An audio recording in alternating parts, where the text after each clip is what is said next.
9 Tiny Habits to Attract a Girlfriend and Enhance Your Life. Hello everyone. Have you ever wondered what small habits can assist you in finding a girlfriend? Essentially, these are like life hacks tailored specifically for dating, but they can also be beneficial in various aspects of your life. I won't delve into the intricacies of how habits are formed here. If you're interested in that topic, feel free to check out my blog, where I'll provide more details. To put it simply, habits are behaviors we perform automatically, often without conscious thought. Some of these habits can be advantageous, while others may not serve you well. For instance, you might have developed a habit of looking away when a girl makes eye contact with you. Alternatively, you could be in the routine of texting excessively once you receive her phone number. Or perhaps, when you start dating someone, you might be overly attentive, which could make her feel overwhelmed and want to distance herself. On the flip side, being too indifferent might also push her away. So, let's explore some habits that can not only help you attract a wonderful girlfriend but also assist you in maintaining a healthy relationship once you find her. If you're new here, I'm Anna Jorgensen, and welcome to Just the Tip Tuesday.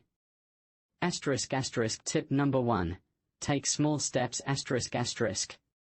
Creating the person you want to be involves numerous small steps, just as it took many little actions to form the habits that define you today.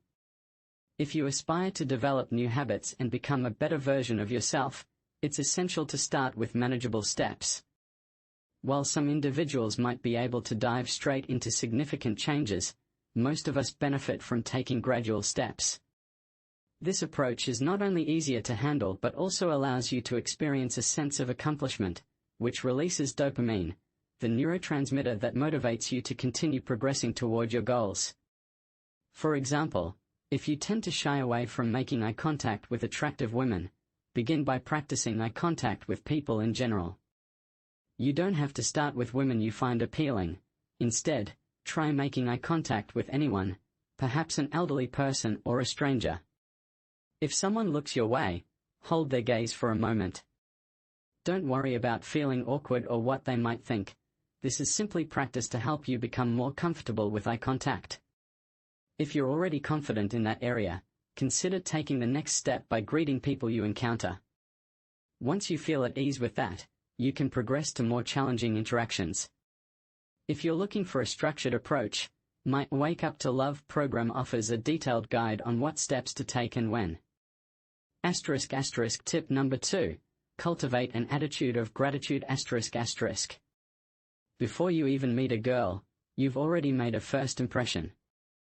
This impression is conveyed through your posture, speech, body language, and even your attire. Everything about you sends signals regarding your attitude. Now, do high-value women prefer men with a positive outlook or those with a negative one? We are not discussing the allure of the so-called bad boy here. Rather, we are focusing on the importance of having an attitude of gratitude. High-quality women are generally not interested in men who exhibit a poor attitude. Having a negative mindset or an outlook of scarcity and resentment can be detrimental. Such an attitude may unconsciously signal to others that you struggle to cope with life's challenges, whether they are minor issues or significant life events. In contrast, maintaining an attitude of gratitude demonstrates your ability to adapt and manage whatever life throws your way, which in turn fosters a sense of safety and security for those around you. To cultivate this positive mindset, consider starting each day by identifying something for which you are grateful. For instance, if you are watching this video, you already have a reason to be thankful. There are individuals in the world who lack the opportunity to access such content. By beginning your day with a focus on positivity, you set a tone that influences your overall attitude throughout the day, including your interactions with women. Next, let's talk about social media, specifically Facebook and Instagram. While it might not be necessary to completely abandon these platforms, it's wise to be cautious about how you engage with them. I encourage you to follow me on Instagram and Facebook, but please refrain from stalking me in real life, as that would be inappropriate. The reality is that Facebook often serves as a breeding ground for negativity, where users either engage in arguments or seek out content that reinforces their existing beliefs, which can be quite disheartening. Instagram, on the other hand, presents a different challenge. It bombards us with images of others' seemingly perfect lives, leading to unhealthy comparisons. You might find yourself wondering why you don't have what someone else possesses or why you can't attract a certain person. Remember, many of those images are heavily filtered and do not reflect reality. If social media doesn't uplift you, it's best to step back from it. As I like to say, just stop already. To shift your habits in a more positive direction, consider only engaging with and following pages or influencers that inspire or educate you. Additionally, spending more time watching educational content or documentaries can enrich your conversations, providing you with more topics to discuss. This brings us to the next point: improving your conversational skills. To become a better conversationalist, especially with women, you need to practice engaging in conversations in general. This means stepping outside your comfort zone and initiating discussions with unfamiliar people. A simple yet effective habit to adopt is to make it a goal to strike up a conversation with the person behind you in line at your local coffee shop. A great way to start this interaction is by saying, "Hey, I'm not in a hurry, but if you are, I'm happy to switch places with you." This approach is kind and non-intrusive, making it less likely to elicit a negative response. While the person may not be interested in chatting, you might just find an opportunity to connect, and at the very least, you will have engaged with a stranger.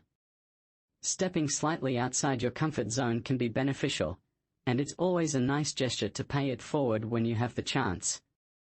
If someone engages in conversation with you, simply enjoy the dialogue. A key aspect of engaging conversations is not just being interesting, but showing genuine interest in the other person. This makes you more appealing to most people. Engage by discussing topics they are passionate about, as this demonstrates your interest in what matters to them, enhancing your reputation as a great conversationalist. Another useful tip is to incorporate humor, as laughter naturally uplifts everyone. If humor isn't your strong suit yet, don't worry, there are ways to improve.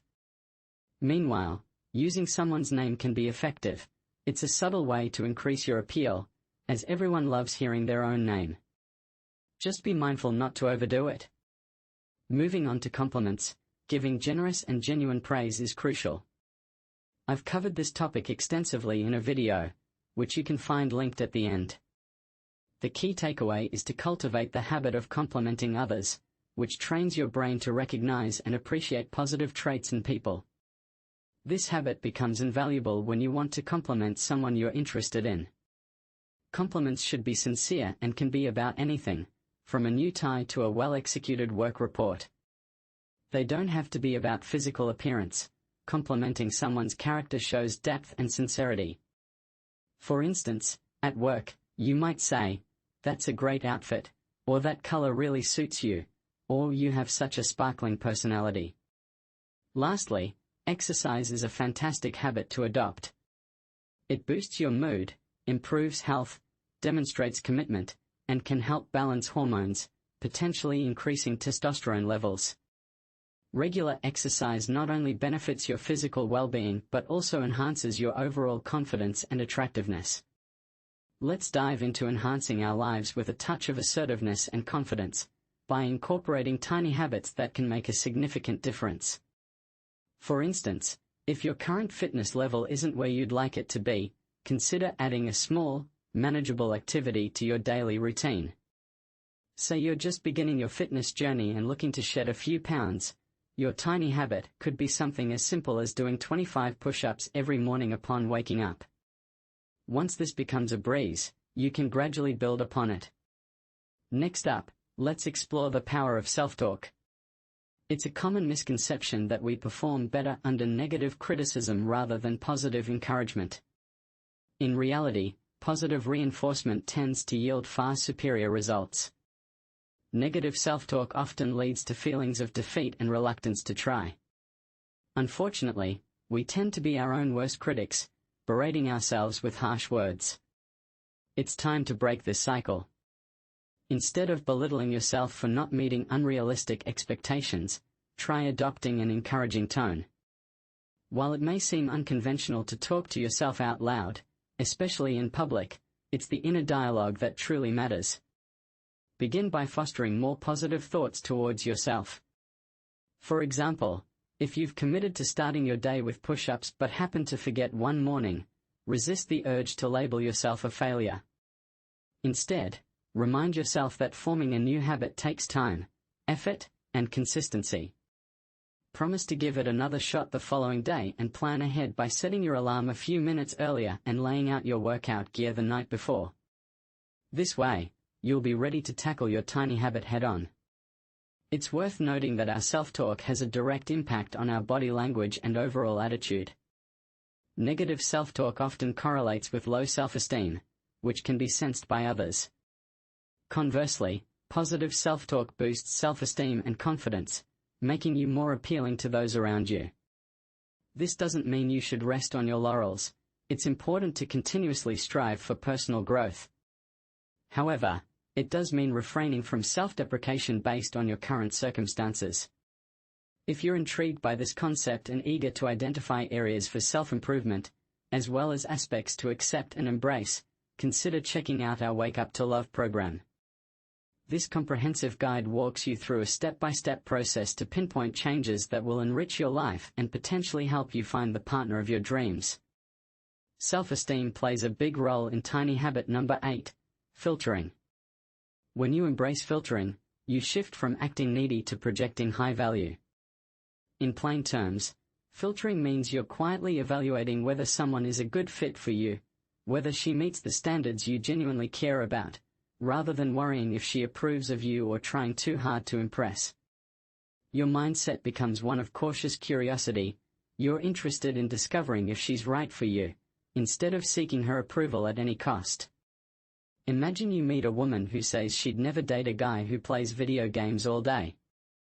Instead of panicking, you respond with a light-hearted tease. I don't know if I could date someone who refuses to play at least a little Minecraft with me. By doing this, you're not automatically qualifying her just because you find her attractive. She still needs to match some of your interests and values. This playful jab shows you're setting your own terms. Next, introduce a more serious filter. For example, you might say, "Listen, I'll never ditch my weekly game night with the guys. No exceptions, not even for you." If she challenges that, asking, "Not even for me," you can maintain your standard with a smile. "Not even for you, no matter how cute you are. You don't strike me as the kind of person who'd be insecure about that, but correct me if I'm wrong." Here, you're clearly communicating a genuine boundary while keeping the tone friendly and engaging. She'll respect that you have real standards, and you'll see how she responds when you're not bending just to please her.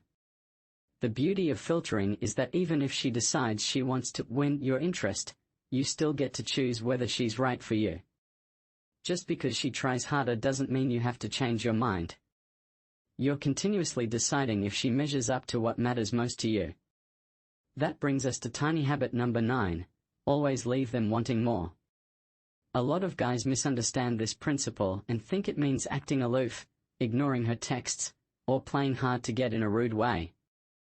In reality, it's about giving just the right amount of engaging, memorable moments so she enjoys every second but is still excited about your next interaction. When you're together, be fully present, ask thoughtful questions, listen actively, and share genuine enthusiasm, but end the conversation or date gracefully before it goes on too long. By doing so, you make her look forward to the next time you meet, building anticipation and deepening her interest. When she enters your life, you don't need to pause everything just for her. Instead, find a way to incorporate her naturally into your routine while making her feel welcome.